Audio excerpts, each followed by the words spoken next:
The utensil works by passing a weak 60 গ্রাম ওজনের এক চামচ চলবে রিচার্জেবল লিথিয়াম ব্যাটারিতে। আধুনিক প্রযুক্তির ব্যাটারি চালিত এই চামচের রয়েছে অদ্ভুত শক্তি। within 5 years. শুনলে অবাক হবে যে কেউ।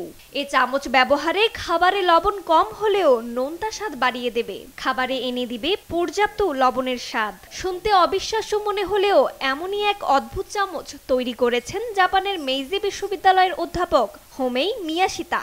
তিনি জানান, ইলেকট্রিক এই চামচে এমন প্রযুক্তি ব্যবহার করা হয়েছে যা খাবারে থাকা সোডিয়াম আয়রন জিহ্বার সংস্পর্শে এসে বৈদ্যুতিক প্রবাহ সৃষ্টি করবে, ফলে খাবারের নোনতা স্বাদ আরো বাড়িয়ে দিবে। Saltiness of the food.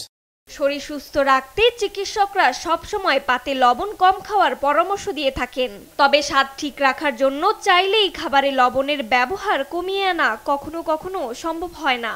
এর কারণে বিশেষ এই ইলেকট্রিক চামচ বেশ জনপ্রিয়তা লাভ করবে বলে আশা করছেন এর উদ্ভাবক হোমেই মিয়াশিতা। তার মতে, জাপানের একজন প্রাপ্তবয়স্ক ব্যক্তি প্রতিদিন প্রায় 10 গ্রাম লবণ খান। বিশ্ব স্বাস্থ্য সংস্থা লবণ খাওয়ার যে মানদণ্ড বেঁধে দিয়েছে সেটির তুলনায় এই পরিমাণ প্রায় দ্বিগুণ।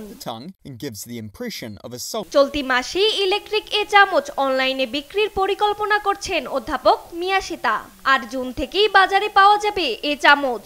মানুষের মুখের স্বাদে পরিবর্তন আনতে ও জাপানিদের স্বাস্থ্য সচেতনতায় ইলেকট্রিক এ চামচ কার্যকর ভূমিকা রাখবে বলে মনে করছেন বিশেষজ্ঞরা।